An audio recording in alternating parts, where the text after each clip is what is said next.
Je suis le professeur Armel Sambo.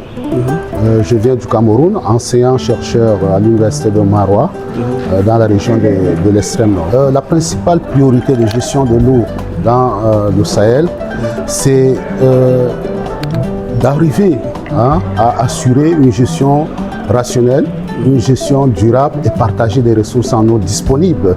Donc le défi, c'est de pouvoir faire de telle sorte que les populations puissent avoir accès à l'eau pour satisfaire leurs besoins, tout en préservant ces ressources en eau pour les générations futures. D'une autre façon, c'est de transformer l'eau en opportunité pour que l'eau ne fasse pas l'objet de conflits de façon permanente. Oui, sur le plan régional, beaucoup plus. Il faut dire que je viens d'un État qui est intégré dans le bassin du lac Tchad.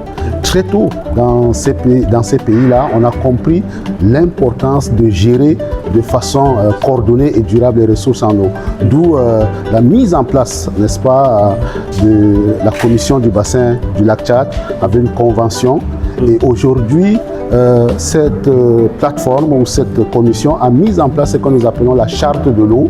La charte de l'eau qui permet, n'est-ce pas, à tous les États de travailler de façon coordonnée et de permettre, n'est-ce pas, la préservation, la gestion durable des ressources en eau dans le bassin du lac Tchad de façon générale. Et cette politique régionale est répercutée dans les textes au niveau régional pour permettre, n'est-ce pas, à ce que des réalisations qu'on fait dans un autre pays ne puissent pas avoir des impacts ou des dommages, n'est-ce pas, au niveau des cours d'eau partagés dans le bassin du lac Tchad. Voilà, comme je le disais dans ma communication hier, il y a des cadres formels.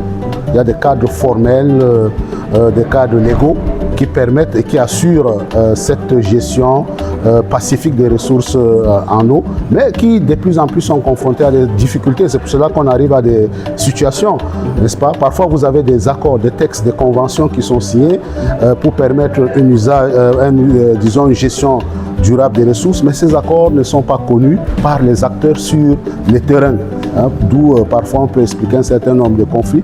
Mais ce qu'il faut quand même intégrer, c'est que de plus en plus aujourd'hui, par exemple en ce qui concerne le bassin du lac Tchad, nous avons des activités, n'est-ce pas, qui sont menées dans des cadres informels qui favorisent, n'est-ce pas, la coopération autour de l'eau.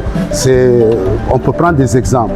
Nous avons par exemple des rencontres avec les autorités traditionnelles de part et d'autre, des rives, des cours d'eau, qui favorisent des cadres de dialogue. Nous avons des activités rituelles, comme les rites de pêche, par exemple sur le Logone, qui regroupent les populations vivant de part et d'autre de la frontière.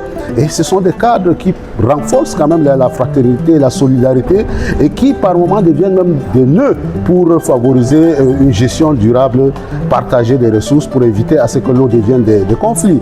Même les activités ludiques, il ne faut pas les négliger. Les danses, nous sommes en Afrique, les danses, les courses de pirogues, les courses qui sont menées dans le cadre de ces différentes activités, vraiment facilitent et permettent, n'est-ce pas, des dialogues qui peuvent renforcer les cadres institutionnels et même légaux qui existent dans cette région.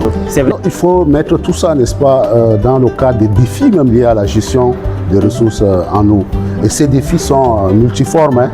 Ce sont des défis qui peuvent être, des défis qui sont environnementaux, des défis, aujourd'hui nous parlons du changement climatique.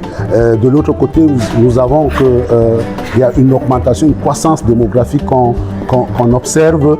Et ces défis-là, n'est-ce pas, rendent quand même difficile l'application de ces textes et de ces conventions. Et aussi, il faut ajouter que la plupart des organisations ou des organismes africains dépendent beaucoup plus des financements extérieurs. Je pense qu'il faudrait aussi de plus en plus que nos États s'engagent et appuient ces cadres formels et même non formels pour booster et favoriser, n'est-ce pas, le dialogue, la paix. Voilà, c'est un aspect très important qu'on aborde là, parce qu'aujourd'hui, les couches les plus vulnérables au changement climatique et même en matière d'accès à l'eau, ce sont les femmes. Nous sommes des Sahéliens, nous savons que les femmes sont au cœur, n'est-ce pas, de la mise ou de la disponibilité de l'eau dans les ménages, dans les activités domestiques et même les activités agricoles, parce que les femmes assurent la sécurité alimentaire. Donc s'il n'y a pas l'eau, les femmes sont les premières victimes et les jeunes. Et donc aujourd'hui, ce qu'il faut faire, c'est que dans les prises de décisions, il faut impliquer les femmes et les jeunes.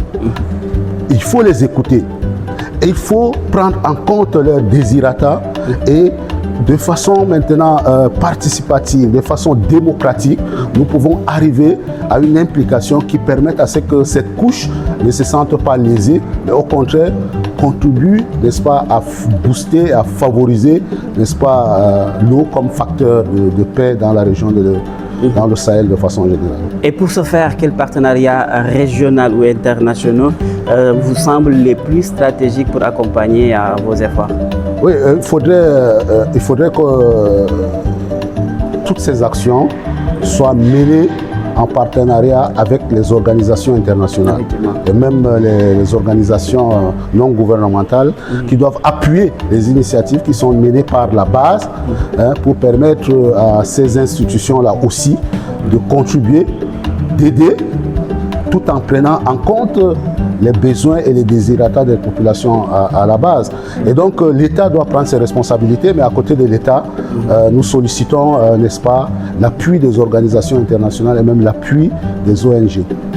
Merci beaucoup. Ok, merci.